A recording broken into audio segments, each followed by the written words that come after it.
चलिए हेलो, ये चल रहा है।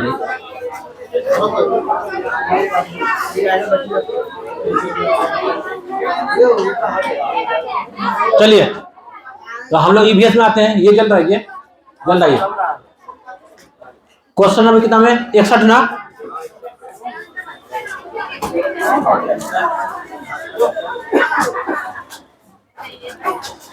मेरा फोटो आ रहा है, मेरा फोटो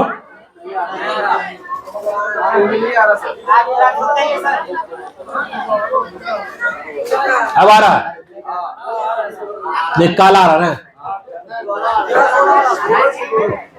सुनिए हेलो, क्वेश्चन नंबर 61 क्या बोला सुनिए कि निम्नलिखित में से पर्वत रोहन जो पर्वत पर चढ़ता है, ठीक है, तो पर्वतारोहण के ग्रुप लीडर को निभाने के लिए दी जाने वाली जिम्मेदारियों को चुनिए। तो आपके पैकेज में लिखा हुआ है कि जो पर्वत पर चढ़ेंगे उसके जो ग्रुप लीडर है उसका कुछ काम है, उसी काम को आपको चूज करना है यहाँ पर से। तो बाकी सदस्यों की सामान उठाने में सहायता करना क्या ये काम है? ये काम है उसका। अपने ग्रुप में सबसे आगे रहना और अन्य सदस्यों को अपने पीछे चलने करना, क्या ये सही है? क्या ये सही है? नहीं ये सही, बल्कि ग्रुप लीडर चलेगा पीछे पीछे, बाकी लोग चलेंगे आगे आगे। ये सही नहीं है। तो विश्राम के लिए अच्छा स्थान ढूंढना और भोजन की व्यवस्था करना, ये सही है। जो उचित प्रकार से नहीं चढ़ सकते हैं उन्हें रुकने के लिए कहना, क्या सही है? नहीं, सही नहीं है। जो नहीं चढ़ पाएगा उसका हाथ पर चढ़ाना है, ये बात है। जो साथी बीमार हो उनका ध्यान रखना, क्या सही है? ये भी सही है। तो इसका मतलब आंसर क्या आपको? ACE किस ऑप्शन में है? देख रहे कितना टाइम किलिंग है। क्वेश्चन आसान टाइम किलिंग क्वेश्चन है। क्वेश्चन है, स्टेटमेंट सब दिया हुआ है। अब आते क्वेश्चन नंबर 62 में। देखिए इस टाइप का क्वेश्चन आता है, ये टाइप का क्वेश्चन हर बार आना है। क्या बोल रहा है कि कक्षा 5 की पाठ्य पुस्तक में गोलकुंडा के किले का मानचित्र दिया हुआ है, छपा हुआ है, और इस मानचित्र के निचले दाहिने भाग पर एक पैमाना दिया गया है। जो नीचे है वो क्या पैमाना है कि मानचित्र पर 1 सेंटीमीटर बराबर है। हकीकत में कितना होगा? 110 सेंटीमीटर। 110 सेंटीमीटर। आगे लिखा हुआ है कि किसी छात्र ने इस मानचित्र पर फतेह दरवाजा और जमानी दरवाजा के बीच की दूरी 9.8 सेंटीमीटर आंका है, मापा है, और इस माप के आधार पर दोनों के स्थान के बीच में वास्तविक दूरी कितनी होगी।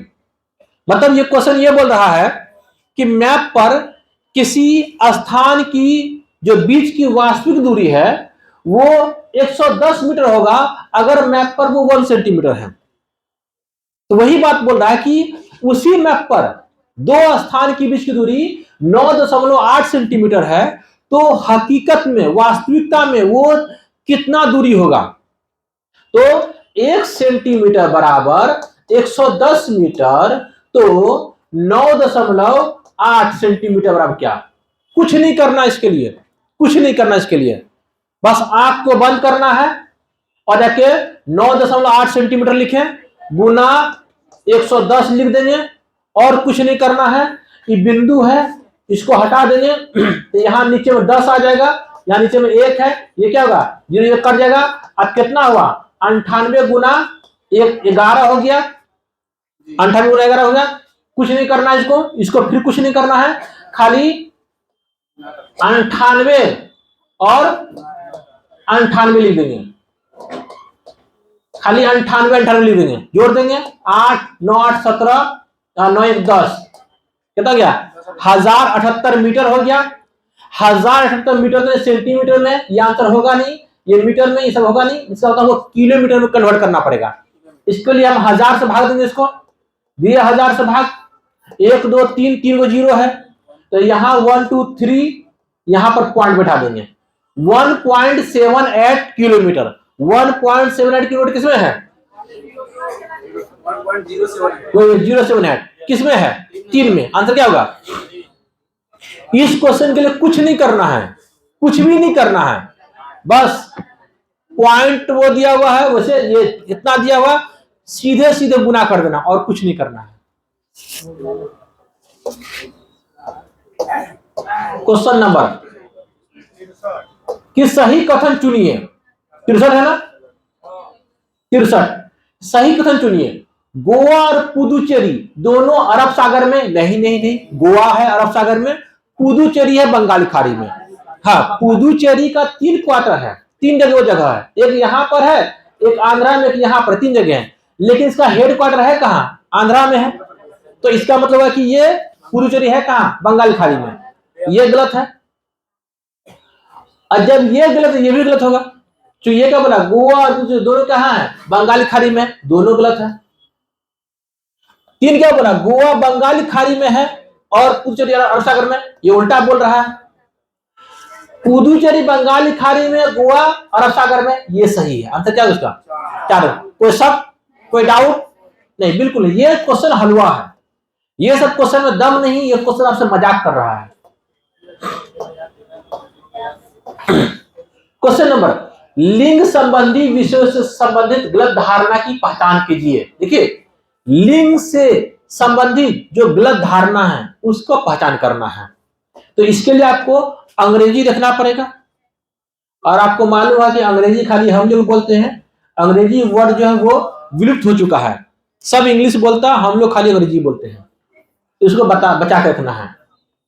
मिसकंसेप्शन रिगार्डिंग जेंडर इश्यू, तो क्या है भाई, यह व्यक्ति के लिंग से संबंधित नहीं है, it is not related to the sex of the person. सही बात है, क्या ये सही है, जेंडर जो है सेक्स से रिलेटेड नहीं है, ये सही है, ये सही है, लेकिन मिसकंसेप्शन नहीं है। देखिए, गलत नहीं बोल रहा, बोला मिसकंसेप्शन, जो हम लोग अक्सर यूज करते हैं वो होता नहीं है तो यूज करते हैं। फॉर एग्जांपल, कैसे दुकान में जाते हैं, क्या बोलते हैं, भाई कोलगेट दीजिए, है ना, उसको क्या बोलते हैं, कोलगेट दीजिए, तो वो गलत है। हमको बोलना क्या, टूथपेस्ट दीजिए, कोलगेट तो एक ब्रांड है, कोलगेट दीजिए, ये क्या मिसकंसेप्शन है। फिर क्या है, शादी ब्याह का दहेज का सामान ले जाते हैं, क्या बोलते हैं, गोदरेज दीजिए, अलमीरा होता है लेकिन गोदरेज बोलते हैं। गोदरेज कंपनी का अलमीरा इतना फेमस हुआ कि आप सब लोग गोदरेज बोलता है उसको, है ना। तो वही, ये क्या, ये मिसकंसेप्शन है ना। वही बात यहां पूछ रहा आपको। ओके,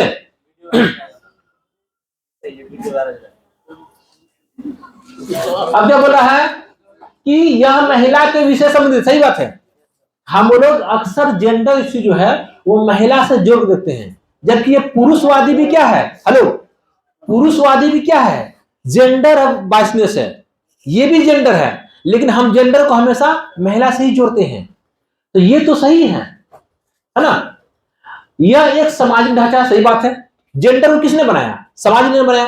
लड़का लड़की काम को किसने बनाया, समाज ने बनाया। लड़की घर में रहेगी, लड़का बाहर में खेत में काम करे, कौन बनाया, समाज ने बनाया। ये तो सही है, लेकिन मिसकंसेप्शन नहीं है। और यह प्रकृति में गतिशील है, गतिशील नहीं है, स्थिर है। बिल्कुल बना दिए हैं कि लड़की घूंघटे में रहेगी हमेशा, जब तक वो उसका बाल बच्चा जवान ना हो जाए, है ना। तो ये सब क्या है, तो मिसकंसेप्शन क्या है, महिला के विषय में। जेंडर को हम लोग महिला के विषय में जोड़ देते हैं, जबकि ये पुरुष के विषय में भी है। अगर कोई आदमी ज्यादा पुरुषवादी है कि मर्द है, मर्द को दर्द नहीं, ये भी जेंडर है। चलिए, समझे बात, हाँ कि ना, बोलिए।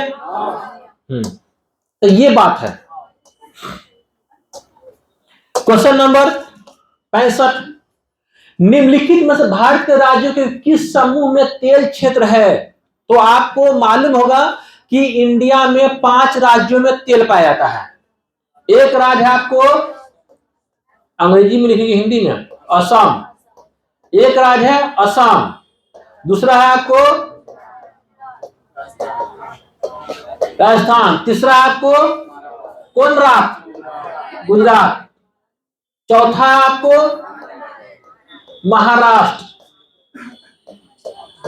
और पांचवा आपको आंध्र प्रदेश। यानी कि इंडिया में सिर्फ इन्हीं 5 राज्यों में तेल निकलता है। इससे पहला टेस्ट में तमिलनाडु और गुजरात लिया गया था ऑप्शन में। क्या तमिलनाडु लिया था? इससे पिछला टेस्ट नहीं, तमिलनाडु और ये गुजरात और आंध्र प्रदेश लिया होगा। आप सही करवा दिए, जिसको गलत लिया था। हाँ ठीक ठीक। नहीं देखिए, यहाँ जो है इंडिया में मेनली जो पाया जाता है यही 5 राज्य में तेल पाया जाता है, पश्चिम बंगाल में भी नहीं पाया जाता। ठीक है, असम में कहाँ है? असम में डिगबोई में है, नरकटिया में है, और एक जगह और वहां पर है। राजस्थान में कहाँ है? बाड़मेर में पाया जाता है। गुजरात में कहाँ है? अंकलेश्वर में है, और ये क्या बोलते खंबात में है, वहां है। महाराष्ट्र में कहाँ पाया जाता है? तो मतलब कि अरब सागर में बम्बई हाईवे पाया जाता है। आंध्रा में कहाँ है? तो गोदावरी और कृष्णा का जो ये नदी बेसिन है वहां पाया जाता है। तो ये सब इलाका में है। हम सुबह वाला बच्चा को इसका नाम भी लिखा दिए हैं। आप लोग अपना, हम आपको उस बच्चा से लेके भेज देंगे।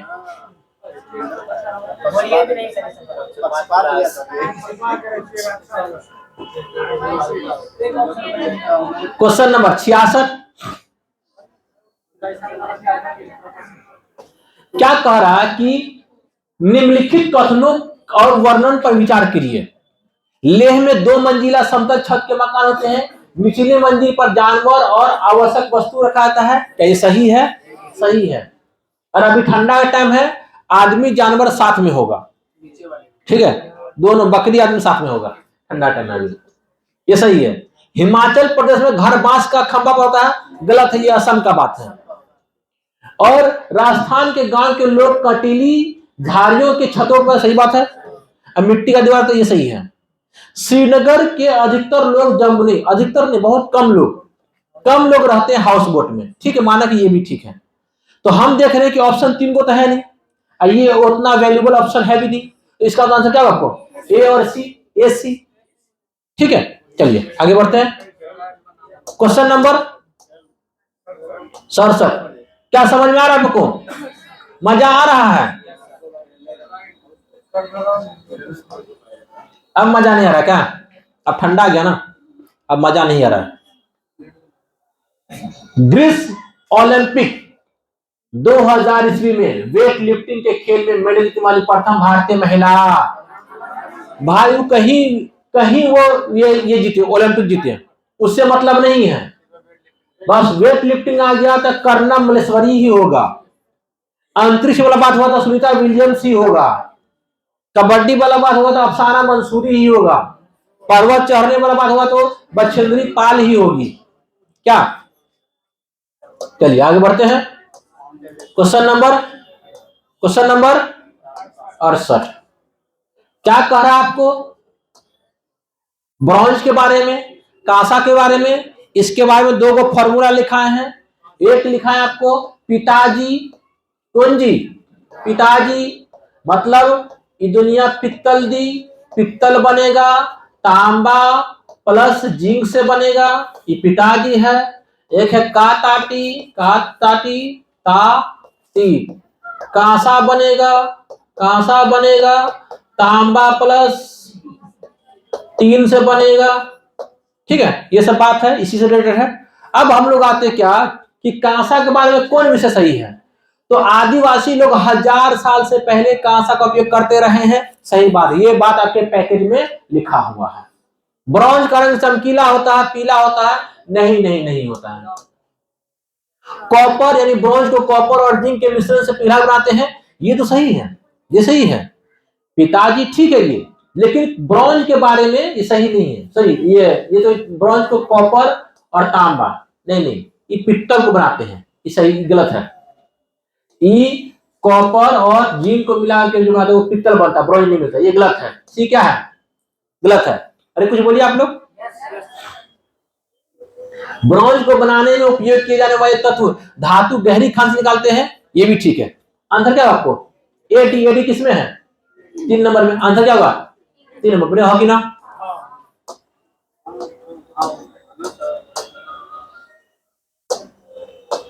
क्वेश्चन नंबर 69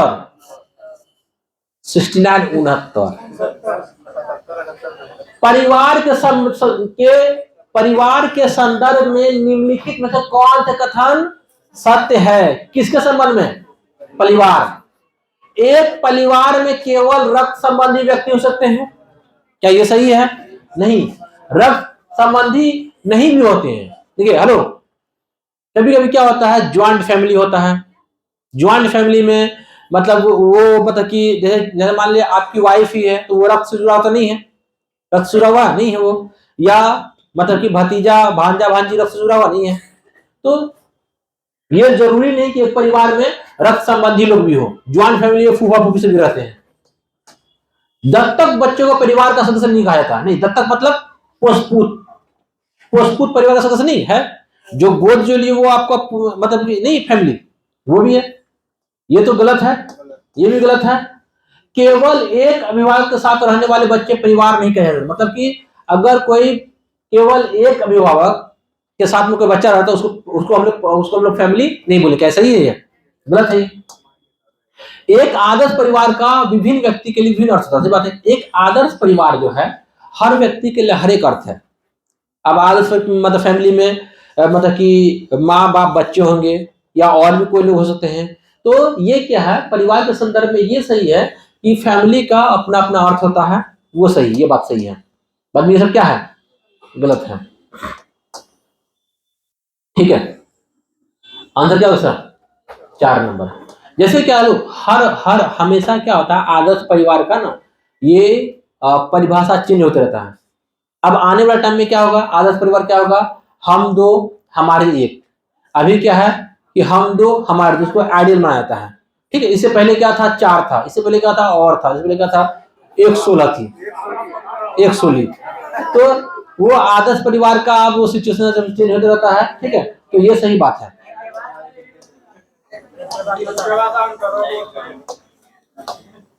देखिए, आप लोग को तो इस बात पे हंसना ही नहीं है।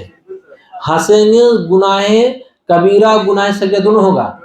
क्योंकि अभी हुनूस दिल्ली दूर है। अभी सीटेट पास कीजिए, बीपीएससी पास कीजिए, फिर 2 साल पहले छेका छेकी होगा, उसके बाद शादी ब्याह होगा आप लोग का। अभी सोचना आप लोग के सही नहीं है, सोचिए।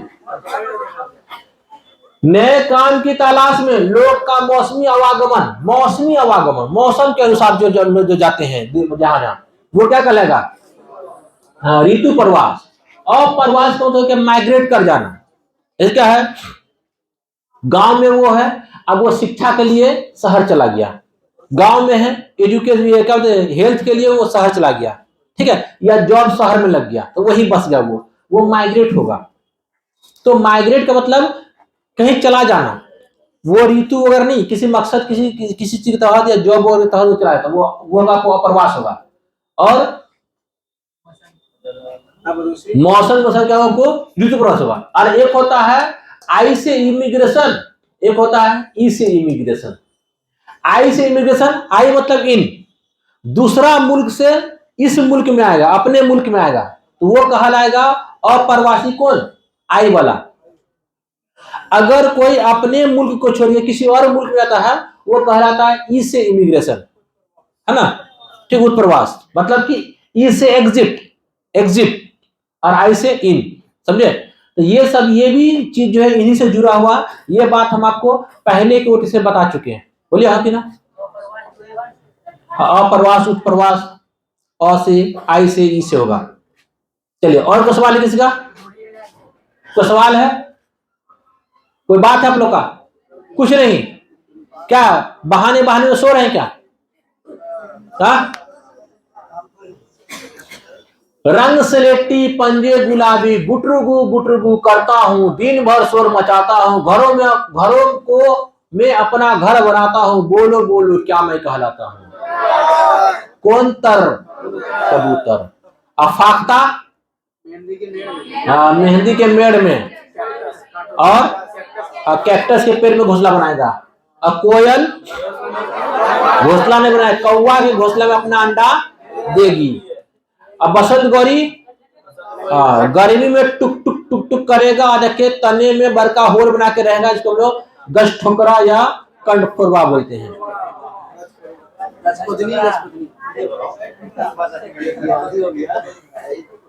चलिए,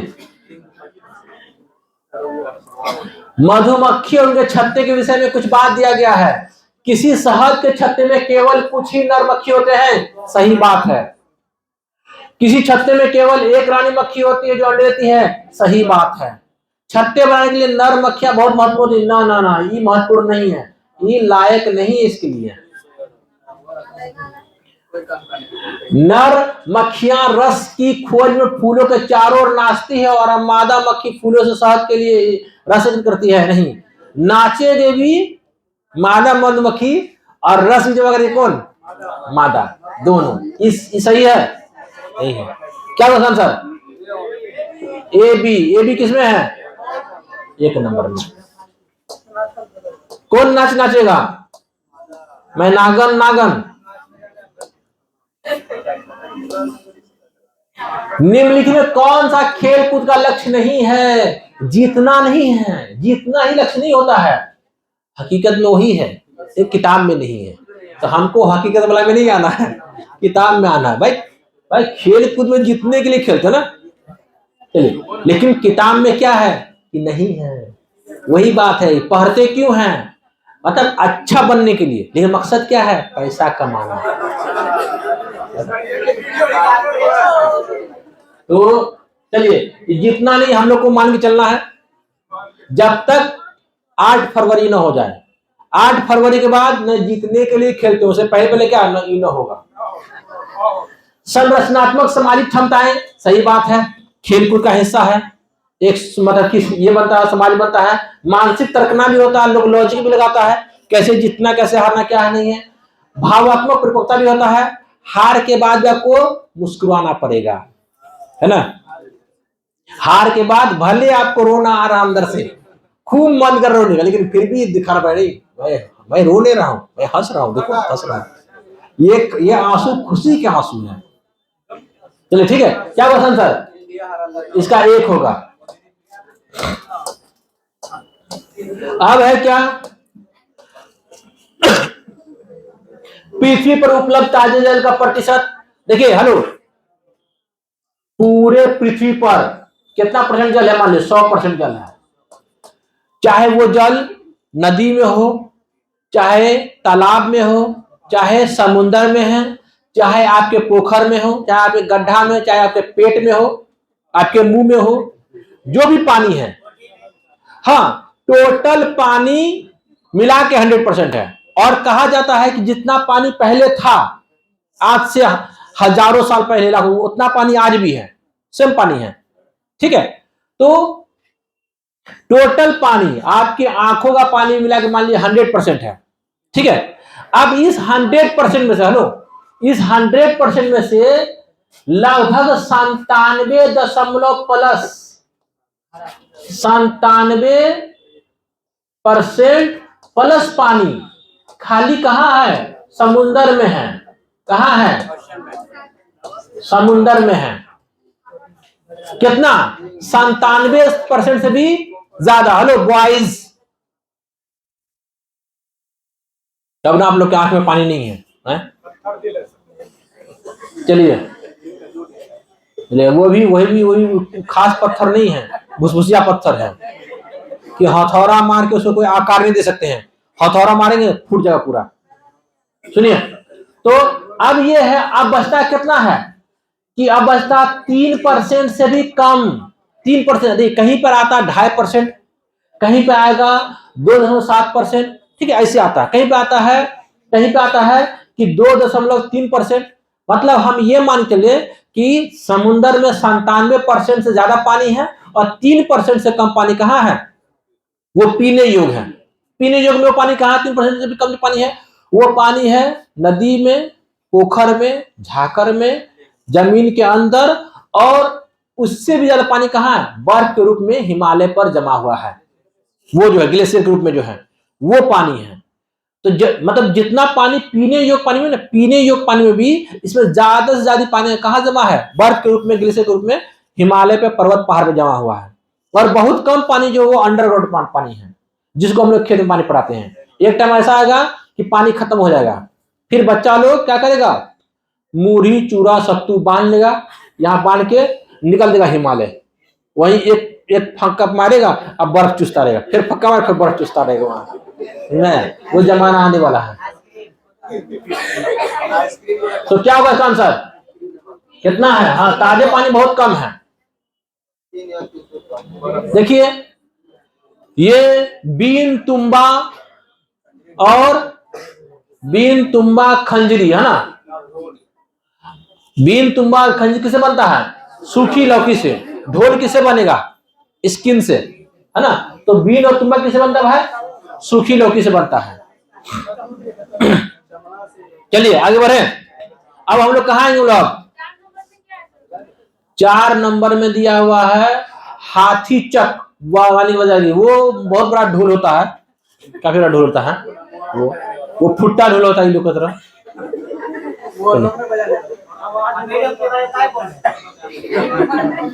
फुट्टे ढोलने हैं।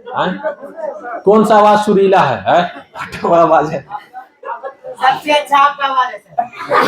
हमारा तो और फूटा हुआ है। हमारा आवाज तो और मोटा आवाज है। ये अगर इस आवाज से गाना गाएंगे ना, है ना, अगर इस आवाज से गाना गाए और सुन लिया जाए तो बेहोश हो जाएगा आदमी। सुनिए, हेलो। अब है क्या? सीखने के रूप में आकलन। हेलो, सीखने के रूप में आकलन असेसमेंट फॉर लर्निंग के लिए अवसर प्रदान करता है।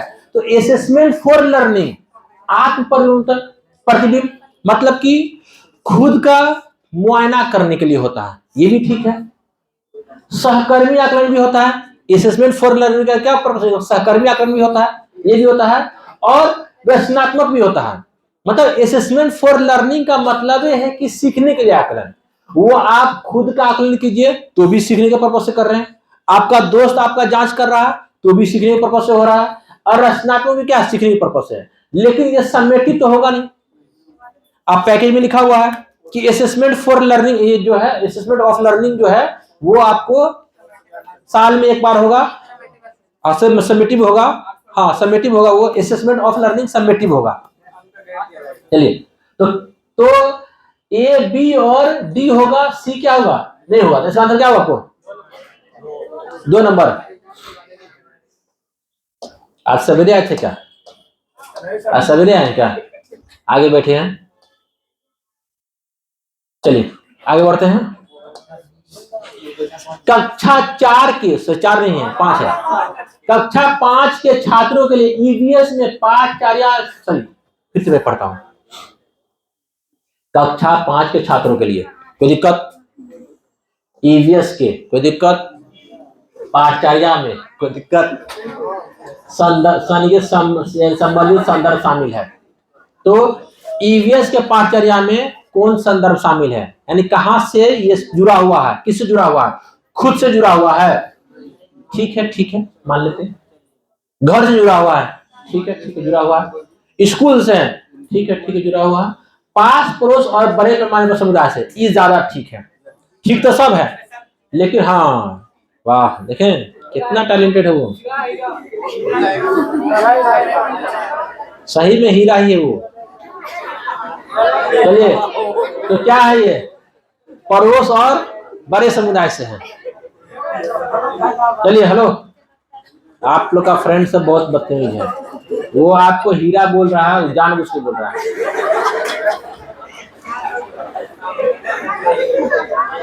चलिए ठीक है, सुनिए, आगे बढ़ते हैं। देखिए, ऐसा क्वेश्चन है, इसे पोर्टफोलियो दे दिया है, आंख बंद करके मार दिए पोर्टफोलियो। देखिए, हम नहीं मारा, मर गया ना। नहीं, हेलो सुनिए, मैं क्या बोल रहा हूँ, ये बात मैंने किसके लिए बोला? अंधेरा बच्चा के लिए, जो स्लॉथ बच्चा है उसके लिए बोला। लेकिन जिस बच्चा को इस बात का शऊर है वो क्यों मारेगा? ठीक है, तो इसका मतलब यह हुआ कि अगर ऐसा क्वेश्चन हो तो आपको चुपचाप से पोर्टफोलियो मार देना है। लेकिन हम लोग को समझिए, एक आकलन उपकरण जो न केवल सर्वोत्तम बल्कि बच्चे के सभी प्रकार के कार्यों का, देखिए सर्वोत्तम नहीं, सिर्फ सर्वोत्तम, सभी प्रकार के कार्यों का समय की अवधि में की गई गतिविधि को एकत्र करता है। सब कुछ है उसमें, हर चीज है। तो हमने बोला था पोर्टफोलियो मतलब बच्चे का जन्म कुंडली, इसमें सब कुछ होगा। कुछ जो है, कुछ हाथ से कुछ बनाया होगा वो भी होगा, कोई एक्टिविटी किया होगा, मार्क्स लाया होगा, कुछ भी किया, सब बात होगा उसमें। तो ये बात सही है, इसका अंदर पोर्टफोलियो होगा। अब बात है क्या, ठीक है ये पोर्टफोलियो होगा, तो ये सब का मतलब क्या होगा? तो उपाख्यान, एनेक्डोटल रिकॉर्ड, ये उस रिकॉर्ड बोलते हैं जहां पर बच्चे के मुख बातें को, मेन बात को लिखा जाता है और उसके इंटरेस्ट की चीज को लिखा जाता है। जिस रिकॉर्ड में बच्चे के मुख बात होगा, उसका इंटरेस्ट का बात होगा, और जाके ज्यादा लंबा नहीं शॉर्ट में बात होगा, वो किसमें होगा? आपको उपाख्यान में होगा। ये बात तो यहां नहीं बोल रहा, ये बात क्या बोल रहा है? समग्र बोल रहा है, सब चीज बोल रहा है इसमें। ये तो होगा नहीं। रूब्रिक्स में क्या होगा? इसमें आपको चीजें जो ग्रेड में होगा, स्केल में होगा। तो यहां ये तो नहीं बोल रहा, ये बोला सब कुछ हो उसमें, तो ये तो होगा नहीं। रूब्रिक्स ग्रेड स्केल वाला बात तो किया नहीं हो क्वेश्चन में। संचयी रिकॉर्ड, संचय क्या होता है कि साल 2 साल का मिला करके वो आपको होगा। ठीक है, जैसे आपको पार्ट 1, पार्ट 2, पार्ट 3 का एक मिला के रिजल्ट मिलता है, आपको 11, 12 का मिला के रिजल्ट मिलता है, उसको क्या बोलेंगे? संचयी बोलेंगे। वो संचयी रिकॉर्ड हो गया। ये भी होगा नहीं, क्या होगा? पोर्टफोलियो हो गया। तो अब ये हो गया क्या? ये फर्ज हो गया। ये सब सुन्नत है, कोई नफिल है, कोई कुछ है, कोई कुछ है। तो फर्ज को छोड़ के कुछ बोलिएगा आप, लगाइएगा नहीं। गलत हो गया सर, तब फर्ज क्या? फर्ज गलत नहीं होगा। चलिए,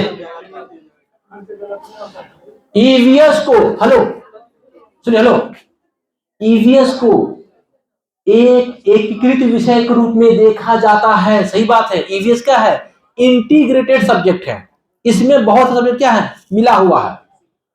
तो यह विज्ञान, सामाजिक विज्ञान और पर्यावरण शिक्षा से अंतर्दृष्टि प्राप्त करता है। सही बात है, ये तो ईवीएस है ही। इसमें ईवीएस के अध्ययन में छात्रों, शिक्षकों और अभिभावक को शामिल किया गया है। देखिए, ये हमको बात बोला क्या? इंटीग्रेटेड, एकीकृत विषय के बारे में बोल रहा है। ये नहीं बोल रहा कि कुछ और, कि हाँ इसमें क्या है, या यहाँ पे किसका समझ प्राप्त होता है, या ये किससे जुड़ा हुआ, ये बात नहीं बोल रहा है। ये बोला सब्जेक्ट इंटीग्रेटेड क्यों है, एकीकृत क्यों है। तो इसका सिर्फ आंसर यही होगा। ये जो है इसमें टीचर है, छात्र, अभिभावक, वो तो परिवेश वाला बात हो गया। वो तो आपको कंटेक्स्ट वाला बात हुआ कि इसका हवाला लिया गया, इससे जुड़ा हुआ है, इससे जुड़ा हुआ है, लेकिन विषय ये नहीं है।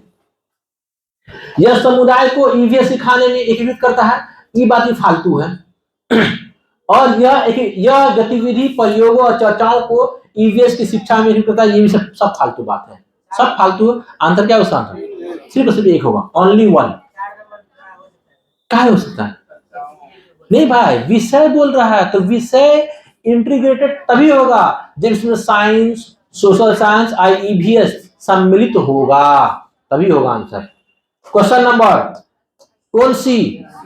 80। Question number 80। ईवीएस सीखने की प्रक्रिया में, ईवीएस को, हेलो, क्या छोड़ दें फिर? तो भाई गप क्यों हो रहा है?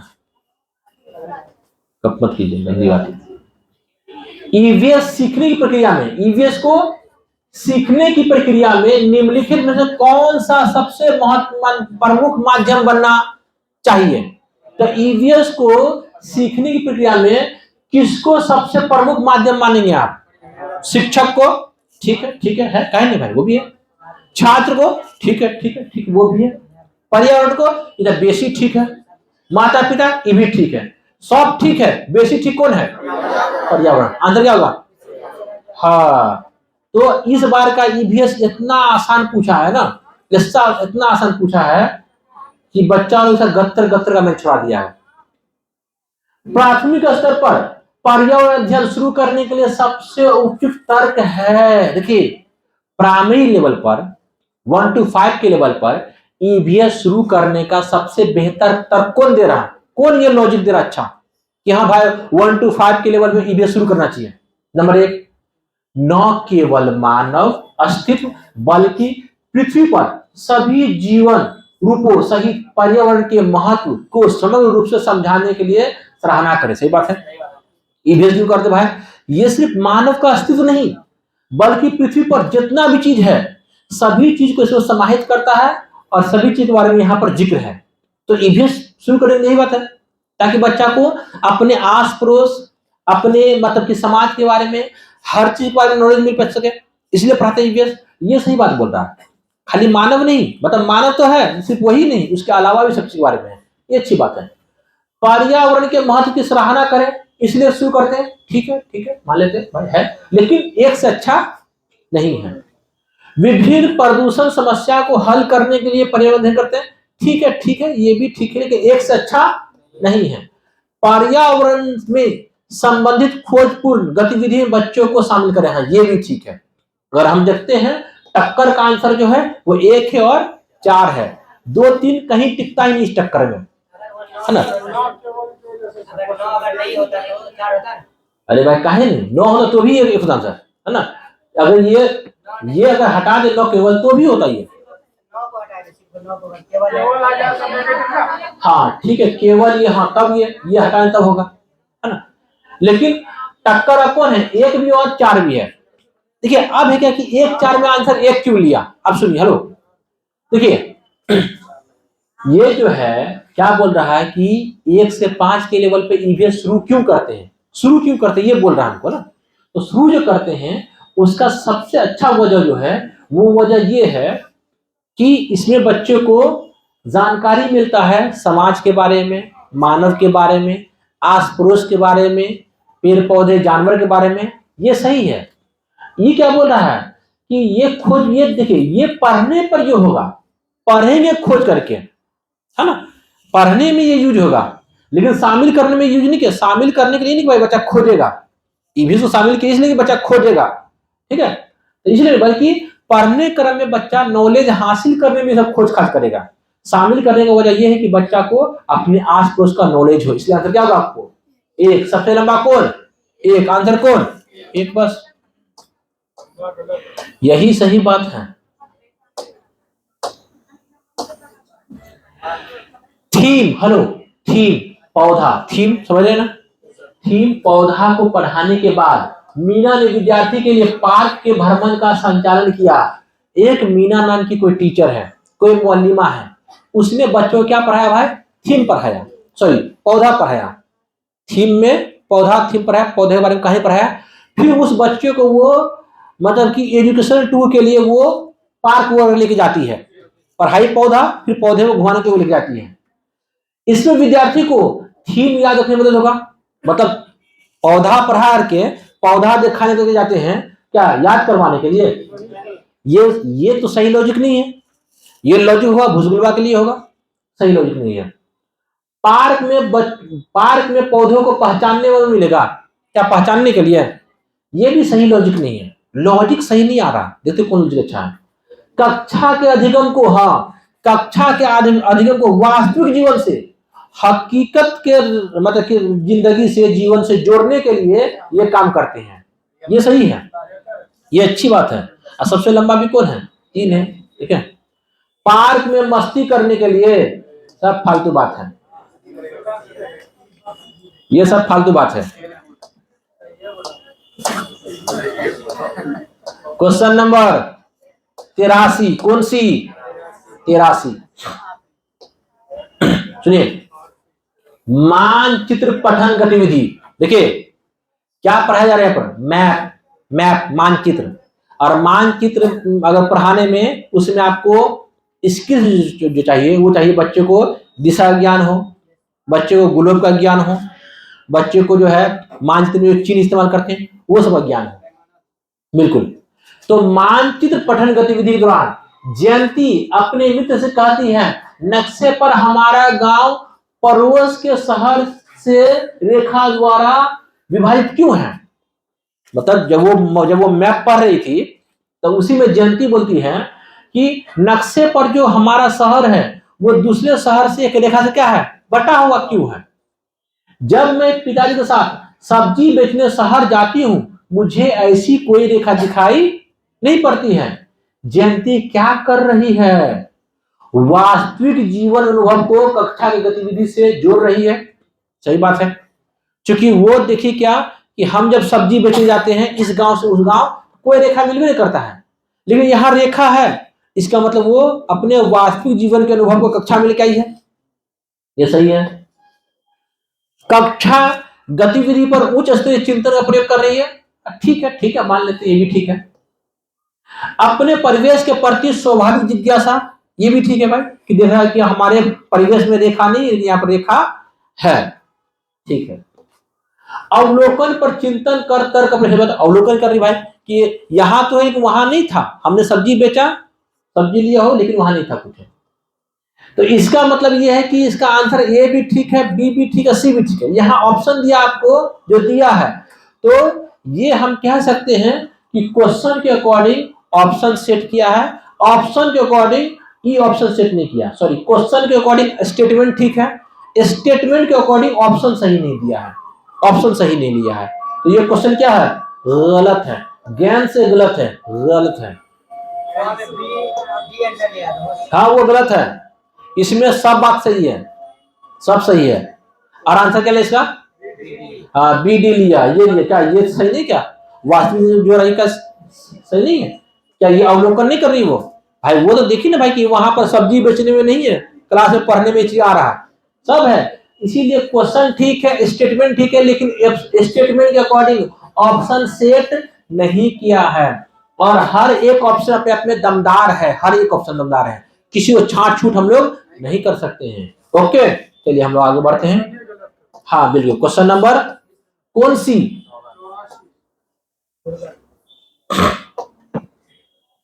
दुर्गा रानी से कहती है, दुर्गा किसे कहती है? रानी से कहती है, पूर्णिमा पर चांद माँ की बनाई हुई रोटी के जैसा है, गोल है। कबीर कहता है नहीं नहीं नहीं, तेल में तली पूरी जैसा है। रहीम कहता है नहीं, फुटबॉल की जैसा है ना। इन बच्चों द्वारा की गई व्याख्या निम्नलिखित में से किस उद्देश्य के विकास को सूचित करती है? नंबर 1 संज्ञानात्मक, सही बात है। ये बच्चा कंपेयर किया, दिमाग का इस्तेमाल किया कि पूरी जैसा गोल है, रोटी जैसा गोल है, फुटबॉल जैसा गोल है, तो वो लॉजिक लगाया। ऐसे नहीं बोल दिया अंधेरे में कि हाँ गोल है, ऐसा नहीं बोल दिया, कुछ सोचा समझा था ना, बोला गोल।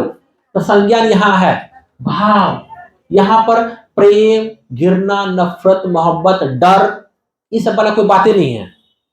क्या ऐसा क्या? हाँ छुटका, ऐसा बात है क्या? कुछ नहीं है, डर कुछ नहीं होगा। अब ये डर भी नहीं होगा, अब मनोप्रेरणा भी नहीं होगा। अब जब डर नहीं होगा तो संवेग नहीं होगा, क्योंकि संवेग इमोशन है, ये दोनों एक ही बात है, सेम बात है। आंसर क्या उसका? ओनली वन होगा। क्या होगा? ओनली वन होगा। बोलिए हाँ की ना? साइकोमोटर, यहाँ कोई नाच नाच के नहीं बोला कि गोल है गोल है गोल है, ये साइकोमोटर होगा क्या? नहीं होगा, कोई हरकतें नहीं कर रहा है यहाँ पर। चलिए क्वेश्चन नंबर 85, पर्यावरण अध्ययन की प्रकृति को निम्नलिखित में कौन सा पद सबसे उपयुक्त रूप से परिभाषित करता है? मतलब पर्यावरण का प्रकृति कैसा है, पर्यावरण नेचर में कैसा है, पर्यावरण अपने स्वभाव में कैसा है? तो पर्यावरण अपने स्वभाव में, नेचर में कैसा है? क्या अस्थायी है? क्या फिक्स है? जो है बस वही है? नहीं है ऐसा, एक दिशा है, चल रहा सूराबल के तरह, ऐसा भी नहीं, बहुत दिशा है, मल्टीपल है। बच्चे एक से ज्यादा सेंस को वहां पर बच्चे अर्जित कर सकता है। वस्तु मतलब ऑब्जेक्टिव है, जो बात लिखा हुआ है वही बात पढ़ना, आपके मान्यता को कोई वैल्यू नहीं है, ऐसा भी नहीं है, ऑब्जेक्टिव भी नहीं। यहाँ बच्चे का अपना भी मान्यता का स्थान है, अनुभवजन है, एक्सपेरिमेंटल है, ये सही है, ये सही है, क्योंकि इसको हम लोग अपने अनुभव से, अपने परिवेश से खोज करके इसको जोड़ते हैं, सीखते हैं। तो ये इसका नेचर में क्या है? अनुभवजन है, हाँ कि ना? टाइम कितना? टाइम मोबाइल टिपिए, 4:17 हो गया, मतलब कि टाइम 17 मिनट बेसी हुए क्या? अब मोबाइल का वो जल रहा कि नहीं जल रहा? रिकॉर्डिंग हो रहा कि नहीं हो रहा? जया, जया आज, जया को आज बहुत भूख लगी थी, ठीक है, उसने अपनी टिफिन खत्म किया और उसका पेट भर गया। ओके, उसके शिक्षक आज मिठाई के पैकेट बांटने के लिए लाए थे, क्योंकि आज स्कूल का स्थापना दिवस था। जैसे ही जया ने मिठाई देखी, उसके मुंह में पानी आ गया। निम्नलिखित में से कौन सा पद इस प्रक्रिया का सही वर्णन करता है? तो हम आते हैं आपको SR थ्योरी, किसमें आते हैं? Stimulus response theory. ये है P for Pavlov, K for कुत्ता। पावलो ने क्या किया, एक कुत्ता को लिया, उसके गले में पट्टा लगा के बांध दिया खुट्टा से, और दरबारे में घंटी लगा दिया, घंटी मारे टन खाना लेके आए, फिर सेकंड डे फिर घंटी टन करे, फिर खाना ला के दे, मतलब खाना लेकर घंटी बजा दे। तो एक टाइम ऐसा हुआ कि जब फर्स्ट टाइम जब घंटी टन कर दिया तो कुत्ता के मुंह में लार नहीं आया, खाना देख के लार आया। ऐसे होते होते एक टाइम ऐसा आया कि खाली घंटी टन कर दे, खाना ला के न भी दे तो भी टपक टपक के लार टपके। तो इसको क्या बोलते हैं, एसआर थ्योरी बोलते हैं, मतलब स्टिमुलस और रिस्पॉन्ड। खाना जो है वो खाना उसने क्या शुरू में स्टिमुलेट करता था, बाद में वो घंटी पर शिफ्ट हो गया, घंटी स्टिमुलेट कराता था और कुत्ता उसके एवज में अनुक्रिया करता था, रिस्पॉन्ड करता था, उसके मुंह से लार टपक टपक टूट हो रहा था। ठीक है, समझाया बात आपको। तो वही बात यहां बोल रहा है कि जया तो मिठाई खा ली, लेकिन जैसे मिठाई देखी उसके मुंह में लार आ गया। तो बताइए वो उसके मुंह में लार आया, वो स्टिमुलस है कि रिस्पॉन्ड है? क्या है? मुंह में लार जो है क्या है, वो रिस्पॉन्ड है, वो प्रतिक्रिया है। क्या है? वो प्रतिक्रिया है। स्टिमुलस कौन है? मिठाई। मिठाई क्या है? स्टिमुलस है। तो मिठाई उसको स्टिमुलेट कर रही है, लेकिन बोल रहा मुंह में पानी आ गया। तो भाई ये क्या है? ये अनुकूलित प्रतिक्रिया है। क्या बताऊं सर? हाँ, उद्दीपन के प्रति तो क्या होता, मतलब हम क्या समझ रहे हैं? नहीं तो ये सवाल बोलिए ना।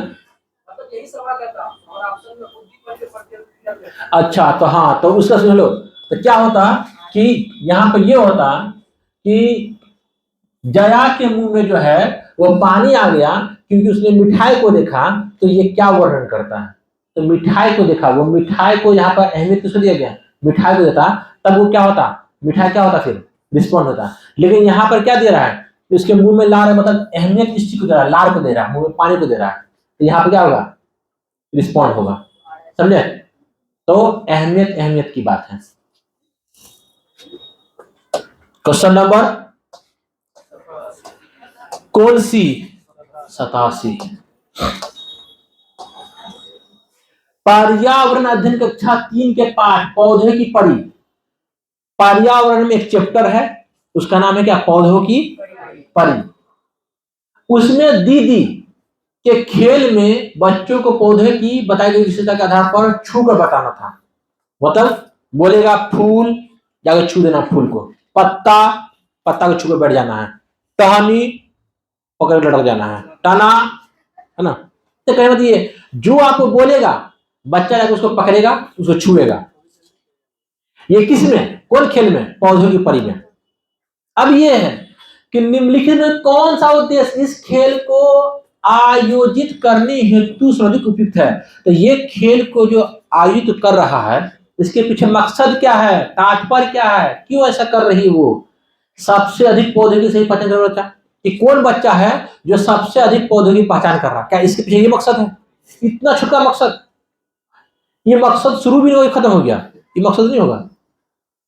बच्चों को खेल खेल में अपने परिवेश में उपस्थित पौधों की विशेषताओं से अवगत करवाना है, ये ठीक है।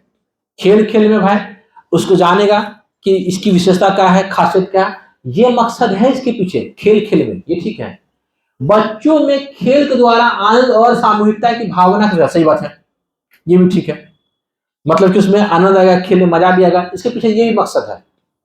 बच्चों में प्रतिस्पर्धा नहीं, कंपैरिजन नहीं होगा। क्या बोला सर? बीसी किसी में, बीसी किसी में होगा? आपको ऑप्शन नंबर 2 बोलिए, हाँ कि ना?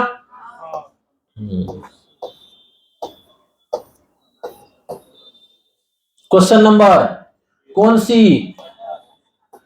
88। सही कथन को चुनिए, है ना। देखिए ये क्वेश्चन गलत भी मैं कर सकता हूं, लेकिन ईवीएस है इसलिए गलत नहीं कर रहा हूं, वरना क्वेश्चन गलत है। एनसीएफ 2005 कक्षा 1 और 2 तक ईवीएस के शिक्षण को, सॉरी 1 से 3 तक की ईवीएस के शिक्षण को निर्धारित करता है। मतलब एनसीईआरटी के अकॉर्डिंग ईवीएस जो है कक्षा 1 से 3 तक है, गलत है। 3 से 5 तक है, 1-2 में नहीं है, ये गलत है। कक्षा 1 और 2 के लिए कोई पाठ्य पुस्तक निर्धारित नहीं की गई है जिससे कि विद्यार्थी को संदर्भित अधिगम का वर्णन दिया जा सके। ठीक है, ये क्वेश्चन हम गलत कर सकते हैं, क्योंकि यहाँ कहाँ लिखा कि ईवीएस के संदर्भ में, ये कहाँ लिखा क्वेश्चन कि हाँ ईवीएस के संदर्भ में कौन कथन सही है, ये नहीं लिखा, खाली लिखा कौन कथन सही है। चलिए ठीक है, हम लोग चूंकि इतना देखे हुए तो समझ में आता है भाई ईवीएस का ही पूछ रहा है बात, लेकिन फिर भी इसको याद रखना चाहिए कि ईवीएस के संदर्भ में कौन कथन सही है। अगर ये लिखा है कौन कथन चुनिए तो बोल रहा 1-2 में कोई किताब नहीं है, ये सही है क्या? गलत है। हाँ, 1-2 में ईवीएस का किताब नहीं है, और ईवीएस को जो है भाषा और गणित के माध्यम से बच्चों को पढ़ाना है, इसलिए इसको पेंडिंग में छोड़ दीजिए, लफड़ा वाला सवाल है ये। कक्षा 1 और 2 में ईवीएस विज्ञान और सामाजिक विज्ञान की तरह पढ़ानी चाहिए, गलत है। कक्षा 1 और 2 में ईवीएस नहीं है, और उस ईवीएस को भाषा और गणित के माध्यम से बच्चों को पढ़ाना है, ये सही है, सो ये गलत है। ईवीएस वह विषय है जो केवल 4-5 में है, गलत है ये। तो मिला जुला के देखते हैं, अगर मान लिया अपने ने ठीक किए तो आपको बी सही निकलेगा, है ना। हालांकि ये भी अपने आप में गलत है, क्योंकि यहाँ पे दिया हुआ नहीं, यहाँ पे डायरेक्ट लिखा था कि 1-2 में कोई विषय है, ये नहीं है। 1-2 में है, मैथ है, भाषा है, लेकिन यहाँ ईवीएस का संदर्भ पता समझ में आता, लिखा ही नहीं। चलिए ठीक है, फिर भी हम लोग का इतना वो सही किया है, हम लोग इतना गलती किए, बोर्ड वाला सही कर दिया, उसका एगो गलती हम ठीक नहीं कर सकते हैं, उसका एगो गलती हम लोग ठीक कर सकते हैं। चलो समझ क्या बात, केवल बी किसमें है, क्या समझ में आया आप लोग को? समझ में आया आप लोग को? क्वेश्चन नंबर, कक्षा में हेलो 2D डायमेंशन का संपर्तीय मानचित्र माध्यम कहां आरंभ करें हम लोग? 3 क्लास है ना, और 3D जो है लंबाई चौड़ाई जो वो इससे आगे वाला क्लास में आएगा। चलिए क्वेश्चन नंबर, परिवार मित्र में लास्ट बोल है, परिवार और मित्र में पौधे और जीवों को जानबूझ के सम्मिलित किया गया है। क्यों किया गया? कि इस पर विशेष बल दे सके, मानव का उनके साथ क्या मतलब संबंध है, ये ठीक है कि नहीं है? सही बात है। उन्हें एक समग्र और समकालीन वैज्ञानिक और सामाजिक परिवेश प्रदान किया जा सके, क्या ये सही है? सही नहीं है। उन्हें सामाजिक और सांस्कृतिक संदर्भ से, ये ठीक है। विद्यार्थी को पौधे और जीवों को विभेदन करने की होता है, ये ठीक है। क्या पसंद है, क्या पसंद है? ABC खत्म है, हो गया सवाल, जा हमने बता भी दिया, जा हेलो खत्म।